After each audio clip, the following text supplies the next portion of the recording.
میں دعوے سے کہتا ہوں کہ یہ کہانی پوری سننے کے بعد آپ کی آنکھوں میں آنسو آ جائیں گے۔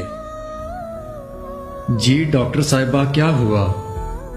لیڈی ڈاکٹر کے آپریشن تھیٹر سے نکلتے ہی میں کرسی سے اٹھا اور تقریباً بھاگتے ہوئے ڈاکٹر صاحبہ کے پاس پہنچ کر ڈرتے ڈرتے اپنی بیگم کی خیریت دریافت کی تو ڈاکٹر صاحبہ نے چہرے پر مسکراہٹ سے جاتے ہوئے کہا، مبارک ہو، اللہ نے آپ کو بیٹی سے نوازا ہے اور آپ فکر نہ کریں، آپ کی بیٹی اور بیگم دونوں کی حالت خطرے سے باہر ہے، لیکن ایک بری خبر یہ ہے کہ آپ کی مسز دوبارہ سے ماں نہیں بن پائیں گی۔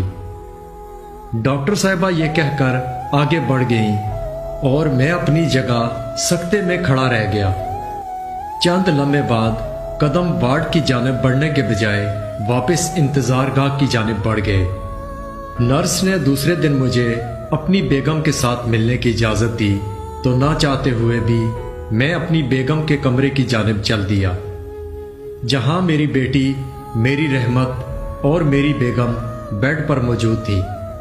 میرے پہنچنے پر بیگم نے ہلکے سے آنکھیں کھولی اور ہلکی سی مسکراہٹ کے ساتھ میرا استقبال کیا۔ میں نے بھی جواباً مسکراہٹ چہرے پر سجا دی جس میں کوئی خلوص شامل نہ تھا۔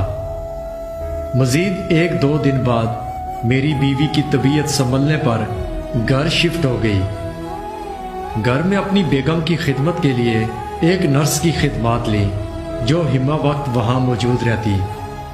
مزید 7 دن بعد میری بیگم کی حالت کافی حد تک سنبھل چکی تھی۔ دفتر سے واپسی پر میں نے بوجھل دل سے بیٹی کو اٹھایا اور پیار کرنے کے بعد دوبارہ سے سلا دیا۔ کھانے کے دوران میں خاموشی سے کھانا کھاتا رہا۔ نوالا منہ میں ڈالنے ہی لگا تھا کہ اسی دوران میری بیگم نے مجھ سے سوال کیا کہ ہماری بیٹی کا نام کیا ہوگا۔ میں ایسے کسی سوال کے لیے ذہنی طور پر تیار نہیں تھا۔ میں نے نوالا منہ میں رکھا اور سر اٹھا کر کہا، ہاں نام کیا ہوگا، اور پھر سوچتے ہوئے جواب دیا کہ جیسے آپ کو مناسب لگے۔ اس نے پھر سے مسکراتے ہوئے کہا، ارے نہیں، آپ بھی کچھ کہیں نا۔ میں نے تھوڑی دیر خاموش ہونے کے بعد کہا کہ چلیں حنا رکھ لیں۔ اس نے کچھ اس انداز سے میری ہاں میں ہاں ملا دی جیسے وہ مجھ سے متفق نہ ہو۔ وقت گزرتا گیا اور یہ وقت میں کس درد میں گزار رہا تھا یہ میں اور میرا اللہ جانتا ہے۔ ایک دن دفتر سے میں واپس آیا تو بیگم نے کہا کہ سنیے، حنا نے چلنا شروع کر دیا۔ بیگم کے کہنے پر میں نے مصنوعی خوشی کا اظہار کر دیا۔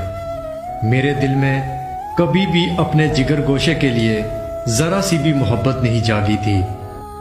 اس دوران رفتہ رفتہ میری طبیعت میں چڑچڑاپن آتا گیا۔ میں جو اپنی بیگم سے بے انتہا محبت کرتا تھا اب اس سے دور رہنے لگا تھا۔ جس بچی کو پہلے کبھی اٹھا لیتا تھا اب وہ بھی چھوڑ دیا تھا۔ میری بیوی میرے اس رویے پر حیران تھی۔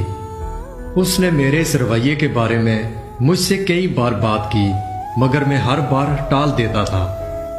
پہلے تو وہ خاموش ہو جاتی تھی، لیکن ایک دن جب اس نے مجھ سے کہا کہ آج وہ ہر حال میں اس کی وجہ دریافت کرے گی تو میں طیش میں آ گیا اور اس کو انتہائی سخت باتیں سنا دی اور ساتھ ساتھ اپنا کمرہ بھی علادہ کر لیا۔ میری بیوی پریشانی کے عالم میں کھڑی رہ گئی۔ وہ سوچ رہی تھی کہ ایسا کیا ہوا کہ نوبت یہاں تک آ گئی۔ میری بیوی نے کئی بار مجھے اللہ کے واسطے دیے، بچی کے واسطے دیے اور اپنے ناکردہ گناہوں کی معافی مانگی، لیکن میری طبیعت نے مجھے اس بات کی اجازت نہ دی کہ میں اس کے وہ گناہ معاف کر دوں جو اس نے کبھی کیے ہی نہیں۔ ایک رات میں اپنے کمرے میں سویا ہوا تھا کہ میری بیوی نے دروازہ کھٹکھٹایا اور مجھے پکارتے ہوئے کہا، جلدی دروازہ کھولو۔ لیکن میں نے کروٹ بدلی اور اسے برا بھلا کہتے ہوئے آنکھیں بند کر لی۔ چند لمحے گزرنے کے بعد اس نے دروازہ زور سے بجایا اور پھر سے آواز دی جو قدرے تیز تھی۔ کہنے لگی،